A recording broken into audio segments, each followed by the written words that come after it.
Welcome to Beyond Podcast. I'm your host, Anthony Petralis, and we are very excited for today's guest. We've been chatting with this program the last couple of years, really following them, and this year specifically following them, especially reaching out to them early summer and knowing that they kind of had a little bit of a squad. So we're excited to have these coaches on here and hearing the building of their program the last 3 years. But first, I got to give a shout out to Sonny's Boxing Gym. We were there today. We were in the ring. We're trying to change the way boxing's covered a little bit. That is a spot to definitely go for any age, honestly. But some of the teenagers, some of the guys that were there, I mean, these kids are athletes that play big time sports at other schools that are in there training and boxing. And man, in the ring today, in the middle of a fight, kind of going around with the camera was just kind of some cool footage we caught, and we're really excited to put out there. So shout out to them, shout out to Danny, who's always so good to us, and yeah, keep an eye on this partnership because we're just getting started. We're super excited. But back to our guys here. I don't want to bore them anymore and their guests being like, geez, this is an infomercial or something. But these guys, honestly, like I said, I've been following them on Twitter the last couple of years. It's a lot of what we do our homework on and how we figure out what programs are up to and what they're doing. And to kind of see the success they're having in year three, and last week's double overtime thriller win was really cool, and we'll definitely be talking about that. But without further ado, from Somerville football, we have head coach Dave Pereira and offensive coordinator Bob Silva. Welcome, guys. Thank you. Yeah, so I mean, we'll just jump into it because I kind of like cat's out of the bag here. But let's first jump into your game last week before we do any intros and who we are a little bit. I mean, I saw it on Instagram. I saw the stats were wild. Double overtime for those that don't know. 42-40, I believe, was the final. Double overtime victory over Malden. An offensive game back and forth. I know us defensive coaches out there, we hear that and we're like, "Bleh." But like, it's exciting, and obviously a huge win brings you momentum into the next week. So let's start there, Coach. Walk us through a little bit. I mean, it's a big win against Malden for you guys for sure. Yeah, it's probably the biggest win I've ever had as a head coach for sure. I mean, that Malden team is as talented as they come. I mean, we knew that Kevin Exelholm, number 9, that kid was going to be a problem all night long. I can count on one hand how many times I've had a double team a kid straight up, and we just double team Kevin Exelholm because he's that good of a player. Obviously, 17, Jaden McGuffey, I believe his name is. What a football player, Yeah. fast as all anything. Back and forth all night. As I said, I think Bob called a great game. Like it was a GBL style game. It was a hard nosed physical game, just the way we like it. Yeah, I mean, so let's just talk about that matchup in particular, just because the irony of it a little bit is, we obviously do a lot of coverage for GBL teams. We cover Malden, we cover Mefford now, and we're covering you guys. We were at your game at Malden last year when you guys played them, and I kind of saw, a young team, like what I felt like being a football coach, a young team that just kind of made silly mistakes or hurt themselves and couldn't really afford to do that, right? And if I'm wrong about the analysis, I'm sorry. That's just what I noticed in one game and covering it with the camera, right? Talk about your team growth from, I guess, that point of playing Malden last year to playing Malden this year. I mean, is it a contribution to the leadership you have in the program with these guys year three? Is the coach like, is it accumulation of everything? I mean, just talk about the growth there because see two different products there. I mean, I didn't see the second one, but the score is, indicating that you guys have Yeah. grown a lot. It's been a huge program turnaround. I mean, not only like our seniors are some of the most dedicated seniors I've come across. These kids work hard every single day. They kind of set the tone. They knew that their class was a defining class for our program, and they really took that on top, like on their shoulders, and they really ran with it. And I would be remiss to not shout out our strength and conditioning coach, Zach Shea, who got these kids in the weight room all year long. And like you can see the difference in our program from last year to this year, just in terms of our size and strength. Not just these kids getting older and doing work, but also, Zach's done a great job with them.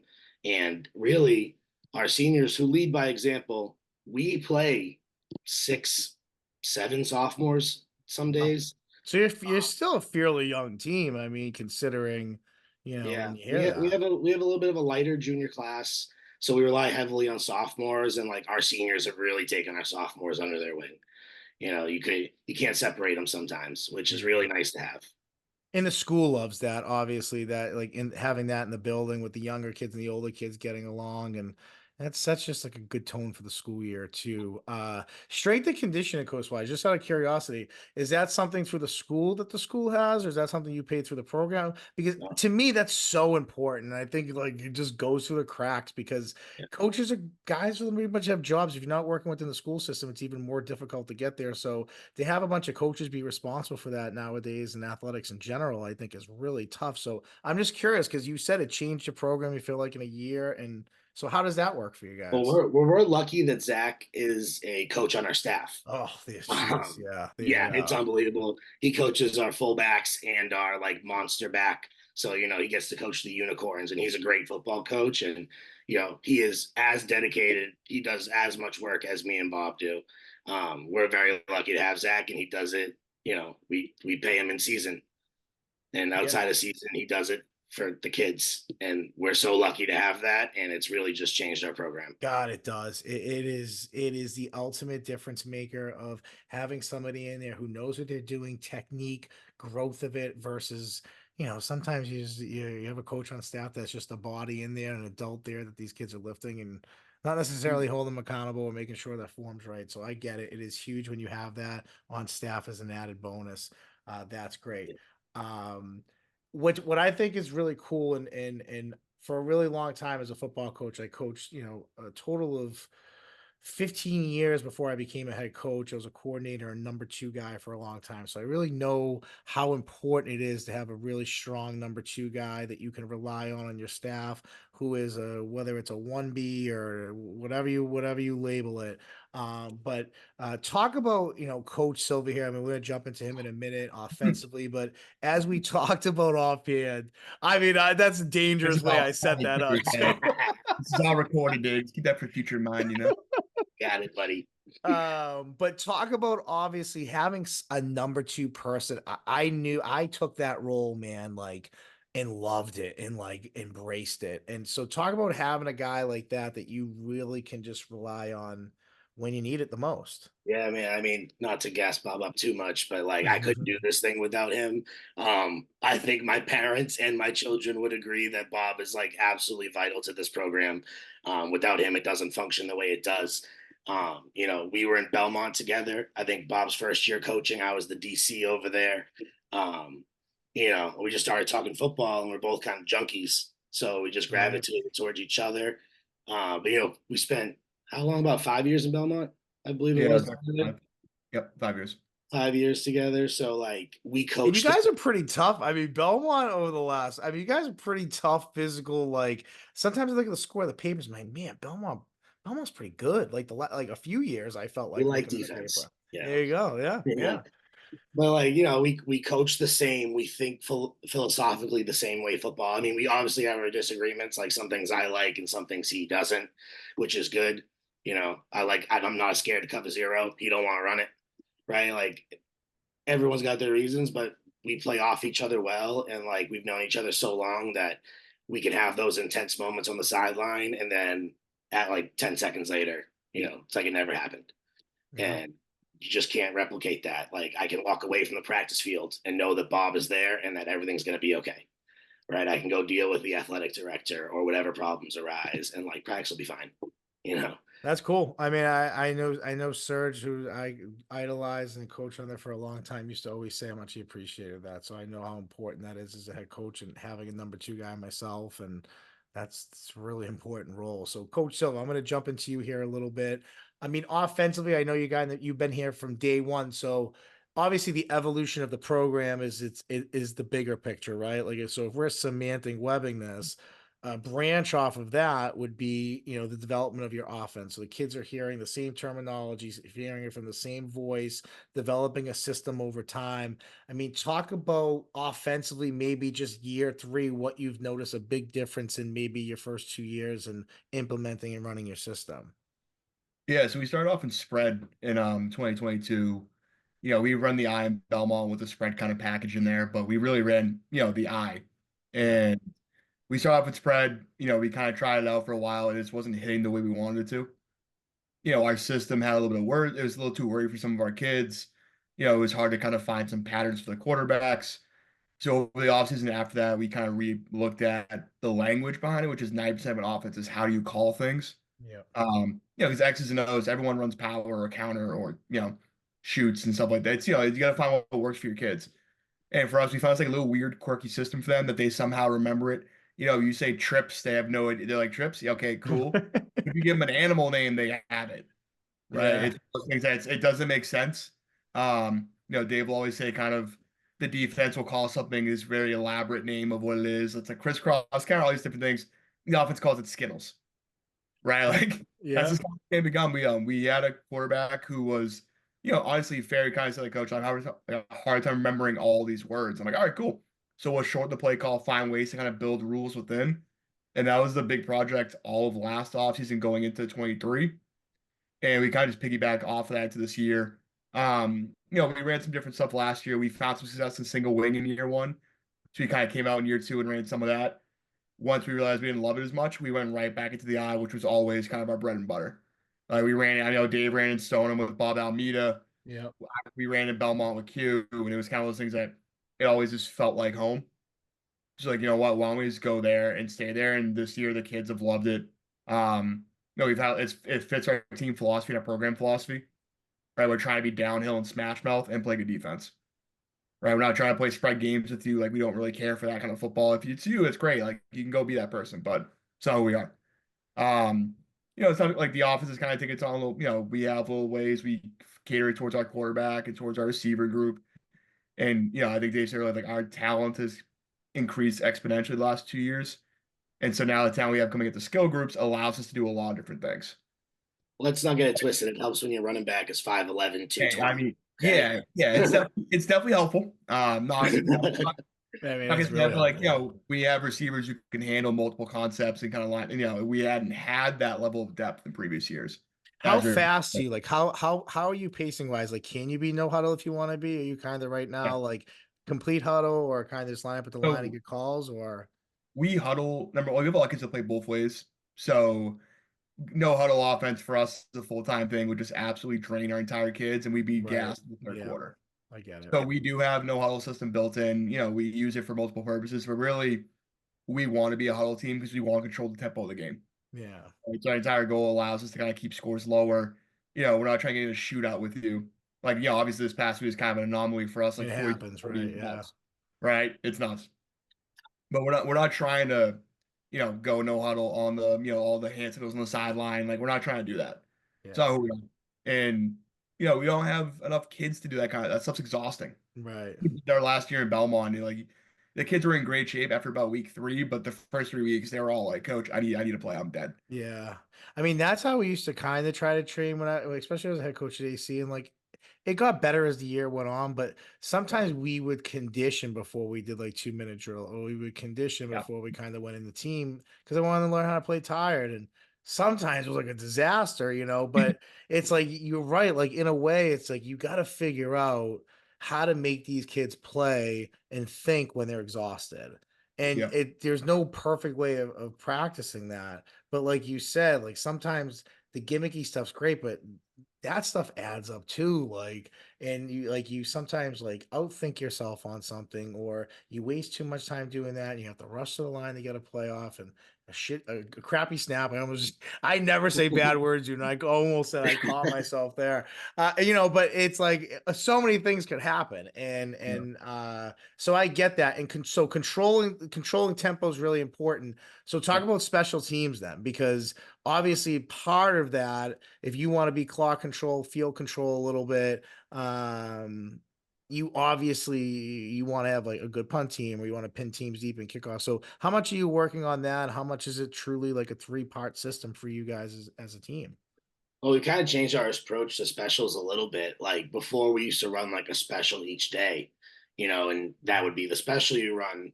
But we found, not everybody got work, and on specials, it's the first thing kids bag out of when they're done, when they're tired. So we were Yeah, like, we have to train these kids across the board. So we do more of like a special circuit every day, and when we yeah, run our full units on a Thursday.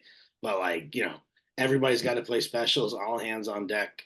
yeah, I run punt, Bob runs kickoff. Zach runs kick return. Each coach kind of has a special teams units that's theirs, and we just try to run very simple concepts. Our punt, very basic. I got it from Bob Almeida. You know, Yeah. got to steal from that guy what I can. I mean, listen, that guy's has forgotten more football than we've learned, right? Like the Yeah. guy knows everything about football. So it's yeah, it's interesting, you know. Bob gave me my first shot, so I'm always gonna love Bob Almeida. Yeah, Our kickoff is actually kind of weird. yeah, We run from the hash kickoff, but our field side is only hash to hash. yeah, We push everything towards the boundary. We try to pooch kick you, or we can, yeah, it's very easily set up for a nice onside kick, which yeah. we're kind of, Bob too, we're kind of suckers for an We're onside very kick. yeah, You I'm can very watch the film. Yeah, I'm you not take the hiding bait, anything, dude. You take the I bait. I mean, get you it. know? Like Bob you can Bob watch the film on us and you'll come to the same conclusion. Like I don't care. Like we'll onside kick it. So Especially if you're a we'll put you over defensive the top. mentality, like that's kind of like I felt at times doing that. Even if you get into like, yeah, they recover it, right? Then you're kind of learning about your team a little bit. Like what happens when you're put in a tough situation, your back's against the wall a little bit, sudden change, didn't go your way. Sometimes you can afford to do that and hoping that the bigger prize is that your team learns how to kind of like persevere throughout the season, and when things get dealt You their know, way, they know how to mentally deal we with it a little stress bit. that a lot. Yeah. We say on defense, like nobody cares unless they score. Right. So, we had a big moment against Malden where Malden was driving down. They were on the 1 yard line. They scored, they go up two in the fourth quarter. Comeback's a lot more difficult then. And, our kids forced a fumble on the 1 yard line that we recovered, changed the entire game. But it was a 10-minute third quarter drive. Yeah, Like you absolutely ate it the was ball up. impressive from Alden for sure. I Yeah. think McDuffie was on the sideline. Him and our corner kind of collided pretty hard. They both were out on the sideline. Um, so that they had to rely on other guys who are also very good players. But we were able to, the mesh got a little messy and we were able to swap that ball away, and game changer. Yeah. You could have a 10-minute drive in the third quarter, And but you come up with nothing like that. Talk about the absolute kick to the gut. Like that's especially when you're as an opposing team, you are like you think you're gonna score, and then for you, what a thrill it is the other way to like you're like, man, they're about to put it in, and then bang, like yeah, you guys, come up with a big play. That's nice. I wish I could be more Belichickian, but I can't. I just get so excited for Yeah, yes. defense. Me and my middle linebacker who caused the fumbles looked at each other like, um, because that and Bob's fourth quarter drive, we were down. We ended up being down 8 with 5 minutes to go, and Bob, we stayed calm, and Bob ran his power eye offense with his big boy running back right down the field. You Yeah. know, and like that was a game we had the momentum from that stop, right? Yeah. Because nobody cares unless you score. Yeah. And that I right, and that's God, that's you learn so much about your team. The fact that you can then turn it around and kind of almost do the same thing essentially and dominate the line of scrimmage when you need to the most. That's yeah, I mean that you learn God, that's like I would go back into the coach room and being like, okay, like we got something here. Like we really got something here. What would you say was the biggest thing that you guys maybe learned from your team after this game? I mean, obviously the excitement, the joy, there's probably a million plays you could pluck out and say this, and this. But and this is for either one of you. Maybe we could talk both on both sides of the ball, identity wise. We'll start offense. What is maybe something you learned, Coach Silver, as far as your offense goes that you're like, okay, maybe I was questioning this or I didn't think this, but we are this. Yeah, I mean, for us, I mean, we do have a senior offensive line, which has been phenomenal for us. And I think after that Malden game, I had two kind of feelings. One was the kids did a phenomenal job staying calm, right? We knew that was going to be a big game, an emotional game. There's going to be a lot of things happening. And even though it started off with, quick score back, the kids stayed very level the entire time. And coming out in the second half, the same vibe was there, right? That was a big thing for us. And I think really the team kind of attitude of like, I don't care if I get the ball because we're gonna win. I don't care. Yeah. Right? Our backup running back today was asking us, he's not really backup, it's like 1A, 1B, right? When you have a 5'11, 220 running back, it's like you gotta feed that kid the ball. Yeah. But our other running back's also extremely fast and runs a 4.48 or somewhere around there, Dave, right? Somewhere in that range. You got time this summer at it. Yeah, the Southern And Connecticut camp. yep, and he was kind of like, he's like, I love the ball too, but yeah, I don't blame you. Like feed that, Yeah. right? And I think, that's kind of an essence like receivers being okay with not getting the ball. Receivers are kind of divas in their own nature. So being like, yep, it's cool to get the ball. It's fine. Like if Gavin's running the ball down the entire field, please don't stop because I'd rather score and win. No Yeah. block, no rock. Well, that's it, right? I mean, at the end of the day, like you said, you want to find out who you are, line up and pound the rock, and see what the big boys can do up front, especially if you know that that's kind of your identity, anyways, or at least that's kind of what you think the strength of your offense is. That's a great compliment to have in the backfield. I kind of had that my first year at AC as head coach. I had like a bruising back, and I had like a quick scat bat who could like catch out of the backfield, and putting them both out there like for weeks, you kind of give the same look, same look, same look. And then you just add like a little wrinkle or design and get the quicker kid the ball in space. And it's like, like now someone sees that in scout, dude. They're spending so much time in practice being like, okay, if they line up in this, we got to do this, but watch out for this. Like, Yeah. and And like, then you add in our monster of a fullback who rushed for 70 yards on like 8 carries. How big right, is dude. Mateo? And How you big is add in Mateus? about 6'1", Six. 215. Yeah. Well, once again, senior who kind of came in the program and like truly changed himself over his last 3 years. Then we have we have a fast as can be outside receiver. We have a big body tight end who can play both receiver and tight end. It's one of those things like there's a lot of people there to feed the ball to. It's been kind of nice. Yeah. Took 3 years. Yeah, I Yep. mean, hey, it's nice to have that complement, size, speed. I mean, God, yeah, it's nice. Um, Defensively now, listen, as a defensive minded guy myself, when I hear 40 points, it's a dagger to my heart. However, I also understand that games are it's just sometimes those games just happen, right? And just we played. I remember playing St. Mary's when it was 8-8 going in the fourth quarter, and St. Mary's dropping like 50 on teams. And then in the fourth quarter, neither offense could be stopped. And it was just kind of like the same type of game, overtime. Like, so Yeah. sometimes that happens. But what is something you could pull out and say, man, we might have let up a lot of points, but push come to shove, I did find this out. I definitely found out that our defense doesn't give up. The old, me and Bob coached in the suburbs for a long time. The old adage, get the city teams down by 2 scores, it's over. Yeah. Because they're just going to turn on each other and fight. And we stress this a lot in our program that doesn't accomplish anything. So I was really proud. We had a busted coverage from a sophomore corner. You can see he puts his hands right on his head in the middle of the field, and my entire defense goes over there and pats him on his helmet, tells him it's going to be okay. Right. Yeah. Like looking at that, and I'm like, okay, we can work with this. We And did I'm turn sure what you saw year one with Ooh, something like that to now is probably night and day. year one, we were insulting each other, Yeah. telling him how horrible we were. Like, yeah, he just led the 50-yard pass. Like he knows, like we don't need to do this to each other. And we did. Bob can say we did it offensively. If a offensive lineman missed a block, a running back would like have something to say. And now our running back goes, "Dude, your job's hard. It's okay, man. I got you." Yeah. Like that's what Nice. we're like. We do team bonding all the time. Like we play stupid little games. We do all that kind of stuff to get these kids to that level. Because in Somerville we don't have one middle school. We have 7 neighborhood schools. Right. You know what I mean? Like if Bob lives in Winter Hill and I live over by Trump Fields, we live right next to each other. We go to different schools. We're in the same grade. We don't play the same sports. We've never met. I mean, that is wild when you think of it that way. Yeah. Right. So like we got to get these kids to like know each other's names. Like Yeah. we every year I'll always do team bonding. Some coaches are like, oh yeah, during camp we just practice and then we go home. We have like a meeting, and I'm like, no, we're there all day. Like Yeah. we feed our kids at camp. They're there.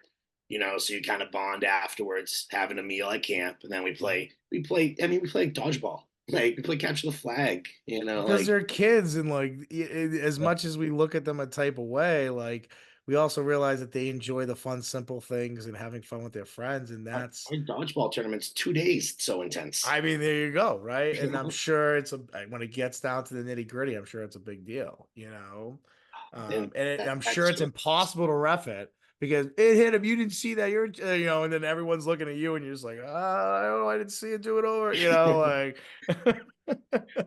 man, that's like one of the biggest parts of our program, and like, you know, Almeida did it in Stoneham, Q did it in Belmont, and like I'll do it until I don't coach anymore. Like you can never Yeah, convince me that team bonding during camp isn't like vital, and that's what changed us. I yeah, don't want to say just like team bonding did it or anything like that, but like Culture building. I mean, culture those is, things matter. yeah, it's everything.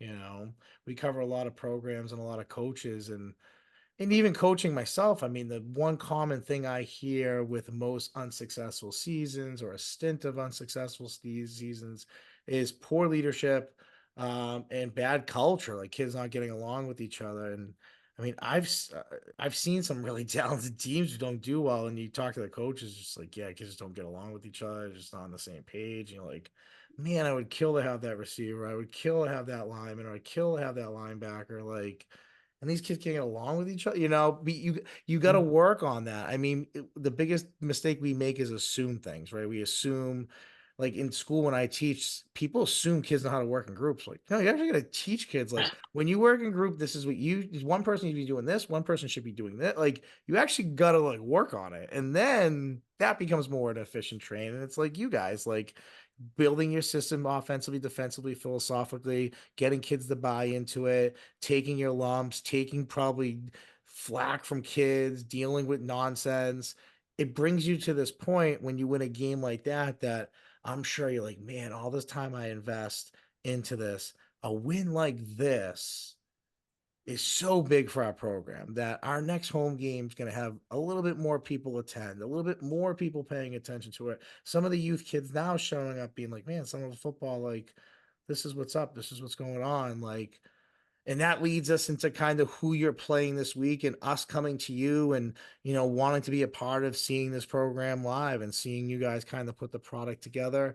Talk about your opponent this week, what you got going on, building off this momentum. Do you feel there's an energy in the room that's a little different after that win? Are the kids focused this week? I mean, what do we got going on, coach? I think that, we have tried very hard to make this, it's just another week. Mhm. Um, we haven't talked about Malden. We watched film on Monday, as we always do, and then we don't speak about it. It's in the past. It happened. It's over. It was great. Everybody, I'm sure school was fun for them on Monday. But guess what? If we don't show up against Chelsea, who beat us last year, nobody's gonna care that we beat Malden the week before because they're gonna say it was luck. Right. It's like Bill O'Brien said yesterday. There's no trap games for BC. Every game is important. Same idea. I mean, we have Medford in a couple weeks, and that's for a trophy game at Tufts University. Like, it's going to Okay. be a really cool moment. But we have to take care of Chelsea this week. Right. And their offense presents a lot of challenges for me because they run 17 different formations. Oh, the worst. bunch, a bunch of them are overloads or Yeah, so weird. you gotta make sure the line recognizes like unbalanced. Like, dude, it's the worst prep week. Trust me, I They're know. gonna I get it. formation the what out of us, Yeah. and we have to be prepared for that because our defense is based on that. Bob can talk a little bit more about like the players they have defensively, but offensively they got a quarterback who can scramble and a big boy running back, so that's always a dangerous combination. Bob, what's your offensively positionally? What do you coach? So I cut my teeth at offensive line many years ago now. During that COVID year, I had to coach receivers because I coached at the last minute. Kind of, I can't coach anymore, so on and so forth. And now that I'm the OC, I am the quarterback coach. So Okay. kind of shifted from being a line coach, which I do miss a lot, but you need to be a quarterback coach to be an OC. I And would yeah, have I would have guessed you were an O-line guy. I would have guessed you were an O-line guy. I mean, if you like power and counter, you're an O-line guy. Well, that's kind of where I was like, yeah, he's definitely an O-line guy. Yeah, it's my third year now at quarterback. It's good.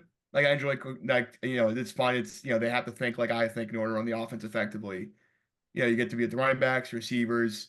I do miss the O line, and luckily I still coach defensive ends, so I still get a little taste of having the big guys around. It's great, right? They're good humans. They're good, honest folk, right? So it's a little different now. It's a different hat, which it's good. It was an adjustment at first. It was definitely an adjustment. I was like, I missed the O line. Sound a little salty there, Bob. Still, I like it's really like I mean I played offensive line my entire life. I started my first 3 years as a coach or offensive line. It's who I am, my core. Yeah. And So I'm we are sure that whoever the perfectionists. O-line coaches must be always like looking over their shoulders to see where you are. Cause I'm sure you're like, I mean, my brother was an offensive coordinator and he was an O-line guy. And like, I used to feel bad for the O-line coaches that like when he was the coordinator, because he was the QB, same thing, worked with the quarterbacks and and he'd be like, what about this? What if they line up in this? Or what if he's in this technique? And I'm like, oh my God, he's And gonna get every our line coach to quit, our line coach is awesome. Matt's done a great job with our guys. This current class he's had for all 3 years. And you kind of see how they've developed over time. And we have a younger coach, Coach Garcia, who also is a line guys, and Dave is also a line guy. So all four of us on the same coaching staff are offensive and defensive line guys. So yeah, you Yeah, trust. so It is both fun and difficult to play offensive line for us. Yeah, It's fun because because you're we're getting gonna it from like every coach, dude. Like, every coach knows how to play offensive line. So like, oh, you false stepped? Oh, we saw. Yeah. like, and every coach sees it like at the same time. Like, I like there's no sometimes chance. I'll look at it, I'll look at Bob and I'm like, you want it? I want it. You want it? I'll take it. Yeah, Okay, you get it, Yeah, and they get a little special treatment here and there because the offensive linemen don't get much besides they don't get any credit, yeah, right? They get yeah, told like great game, that was great job team. They don't get told like Rocky, that was a great down block, like oh sweet, you moved the kid 3-4 yards on one push. Nope, you don't get much. So we give you a little, like bring a water to over to the station. Like you guys don't got to jog across the field. Stay right in lineman, you in the corner. We'll bring you your water. You can chill out over there. yeah, Um, Small things, you get like a little snack. You'd be like, hey, you go, Cam, take this. Like, yeah. you gotta give them up a little bit of love because the receivers get the ball, running backs get the ball, quarterback says the play every time. Like, it's not the same. Yeah, I mean, you guys gotta get some like maple syrup or something like that. Probably pay attention to the Oh, pancakes and like you gotta do something like that. Get like maple syrup on a chain or something like that. You know? our offensive lineman has a WWE belt. Oh, I mean, there you go. It's There you got a big go. hog instead of the W. It's got a big hog in it, and Oh, he gives I us the mean, hog of the week every week. we'll have to catch that on camera. We'll have to catch that on camera tomorrow. I mean, in all honesty, we are super excited to cover you guys. I mean, obviously, I teach in Medford. I said we cover a lot of teams in the GBL, but a couple of times I've covered you guys just covering other teams and seeing you. So, for me, it's fun watching coaches who go into a program and develop it and it becomes their own and you see the success of it. I know how hard it is and it's not easy and the time you put into it are well beyond the time that you're playing the actual sport. And on top of it, you mentioned camp with food and entertaining them and keeping them there. That's time spent away from your family and your loved ones, and you being able to do some last second vacations or go away like other people get to do. And you spend your time kind of building your program and you guys making a difference. So we're excited to kind of be a part of that community tomorrow. And be a part of your program. So we're excited. Oh, I do have to ask, and Danny's not gonna like that when I say this, but I have to say this, even though I have nothing but love for the Neshoba, but I am gonna crush them on one thing in a second. How's your guys' concession stand? I don't know if you're familiar with the neighborhood market and the neighborhood restaurant in Somerville. It's probably the best. Trust me, get the cream of wheat. All Okay. right, Okay. I know, cream of wheat. I know. Okay. Telling you, the cream of wheat is unbelievable. Yeah. There's chocolate chip cookies that are great. They cook them themselves. They bake them themselves at the restaurant. Yep, she's a Somerville resident. That the neighborhood restaurant is a Somerville staple. So she runs our That is entire concession. music to my ears right now. I mean, I mean, we the cream of wheat goes fast. I'm just saying. I don't know if okay. I mean, you we'll have have to to. go early then. I mean, you guys smoke them early, and then we can just get to the concession stand and make sure we get one. That will be our ask. We'll be After up last 24 week, nothing my at heart can't halftime. take another. My heart can't take it. Bob's in there calling the play, doing his thing. I'm over there looking at the clock, going like, I was time having out, I was having lady. fun. I said, Dave, like, end of the day, we're gonna win or lose. Like, it is what it is, right? Might as well have some fun with it. And the kids were vibing with the two. Like, that last drive down 28-20. I'm like, you got to score and then And convert get the two. two when they're gonna be fired up to stop it. And the kids did it. And I'm gonna win or lose. Might as well have fun trying to do it, right? I mean, you always Yeah. get tight up front. So like, there's moments where you get really angry, but at the Oh, same I hear you. time, I was trying to have some fun. It was good. I Yeah. was grooving. It was a good Not time. me, man. Not Yeah. me. Well, we're excited. We went to the Shoba, okay? Their concession was so bad that I couldn't even show it on camera. I didn't even show it on camera because I love Danny. And if he was in charge of the concession, I'm sure they'd have a 5-course meal there for everybody if he was in charge of it, right?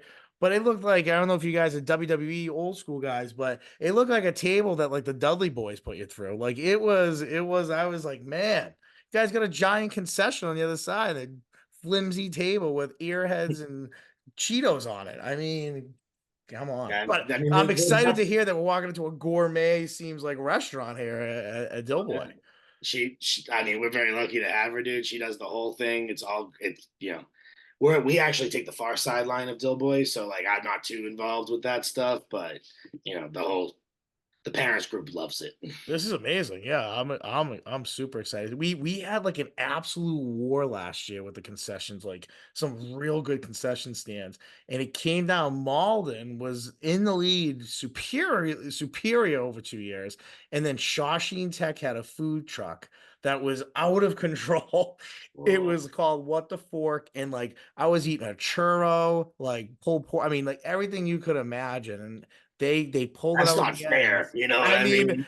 A truck compared to that's not I did fair. get a lot. I did get a lot. I got slammed on that about how it was a food truck and not a concession stand. So this year we did make it clear that if we did go to games and there was something a different entity that was not in a concession or that was actually in a truck, that it could not count. So that was our big one. That was We're our about big to one. win just on the cream of wheat. Yeah, Just I on the cream of wheat. mean, this could be, we could have a new champion. Shawsheen we didn't review their concession because we want to see what else we got. We know we're going to be going back to them at some point, so we'll give them a chance to defend their title at the end. But again, like I said, I do want to thank you guys for coming on here. We are super excited. Yeah. So what time? Give everybody start time again. Start time, Dillboy Field. What's the deal here? 6 o'clock at Dillboy Stadium, as long as the buses arrive on time. Okay, Which, perfect, perfect. You never know. You never know on Friday traffic going we've had anywhere. a few incidents this year. Yeah. Okay, so as long as the buses are on time, 6 o'clock start time, Dillboy Friday night. All right, perfect. All right, guys. Well, we're excited. We're excited to have you on here. And like I said, big fans of the program. So thanks for popping on. Again, we're going to be at Somerville. We're going to be at Dillboy Field, 6 o'clock tomorrow night, covering that all access, all behind the scenes of Somerville football and seeing this program come to life. We thank these coaches for coming on and the difference that they make in their program and their community. So from Beyond Podcast, I'm your host, Anthony Petrols, guys. Till next time.